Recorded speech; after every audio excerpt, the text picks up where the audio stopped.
যদি doctor Mohammad Yunus fail করার ফলে তাহলে এখন যে অবস্থা আছে তার চেয়ে আরও খারাপ অবস্থা তৈরি হবে, ভীতি ছড়িয়ে পড়বে।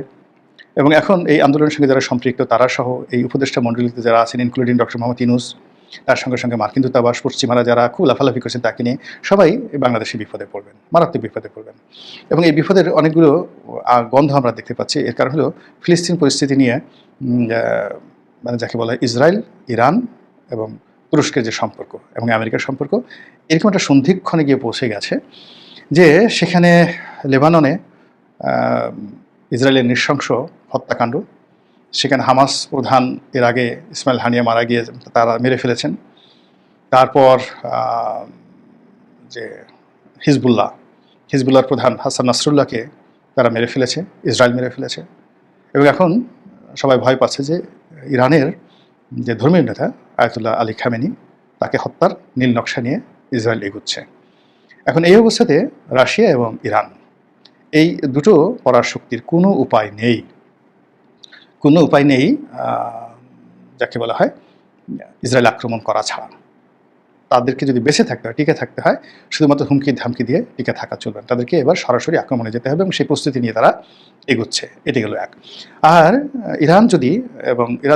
ইরানকে অবশ্যই ইসরায়েল আক্রমণ করতে হবে এবং সেই আক্রমণ করার ফলে বাংলাদেশের যে 18 কোটি মুসলমান রয়েছেন বা এই যে এখন যে ইসলামাইজেশন রয়েছেন তাদের মধ্যে যে জাগরণ তৈরি হবে, সেখানে আমেরিকার প্রিয় ভাজন হিসেবে কিংবা ইংল্যান্ডের প্রিয় ভাজন হিসেবে, পশ্চিমাদের প্রিয় ভাজন হিসেবে ডক্টর মোহাম্মদ ইউনূসের জন্য এই বাংলাদেশে বসে শ্বাস নেওয়া, প্রশ্বাস নেওয়া, হাসি দেওয়া, খাবার খাওয়া সত্যিকার অর্থে খুবই কঠিন একটা বিষয় হয়ে যাবে।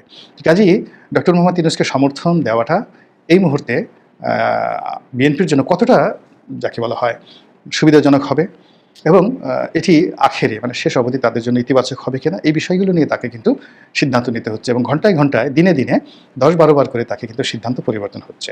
এখন আমার বক্তব্যটা হলো যে ইউনূস যদি সত্যিকার অর্থে সফল হন, স্ট্যাবিলিটি আনতে পারেন এবং তিনি যদি ক্ষমতায় টিকেও যান, এমনকি 5 বছরও থাকেন, তাতেও কিন্তু বিএনপির কোনো অসুবিধা নেই এবং নির্বাচন হলে বিএনপি ক্ষমতায় আসবে এবং এটা বিএনপি কায়মনোবাক্যে মনে করে এবং আশা করে এবং এটাই বাস্তবতা। কিন্তু ইউনূস যদি ফেল করেন এবং আরেকটা নতুন করে বিশৃঙ্খলা তৈরি হয় এবং আরেকটা মিলিটারি শাসনে এসে যায়, তাহলে বিএনপির জন্য আসলে সেটা একটা ঝুঁকি হয়ে যাবে।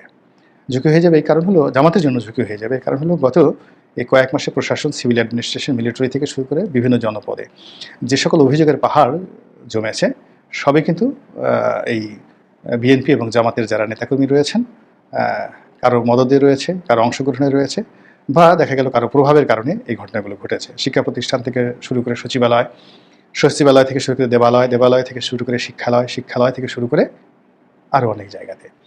তো যখন মিলিটারি এগুলোতে অ্যাকশন যাবে এবং মিলিটারি ভারতও চাচ্ছে যে এখানে একটা মিলিটারি ডিক্টেটরশিপ আসুক কিছুদিনের জন্য এবং আমেরিকাও সেই জিনিসটা সমর্থন করবে, কোনো বই নেই। এর কারণ হলো এখানে আমেরিকার বিগ ইনভেস্টমেন্ট রয়েছে। কাজে এখানে যদি অর্থনীতির চাকা ঠিকমতো না ঘুরে, দেশ অস্থিতিশীল হয়ে যায়, তারা ইউনূসকে দিয়ে তাদের কোনো লাভ হবে না।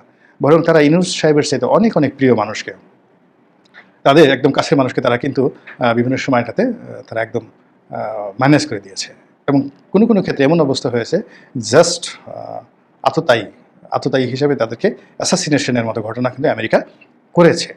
তো যার জন্য আমেরিকাকে আসলে বিশ্বাস করা যায় না। তো এখন এই যে একটা সার্বিক অবস্থা, সেই অবস্থাতে বিএনপিকে খুব চিন্তা করতে হবে, ভাবনা করতে হবে। ইউনূসের পক্ষে থাকতে হলেও বা তাকে সুযোগ দিতে হলেও তাকে চিন্তা ভাবনা করে দিতে হবে।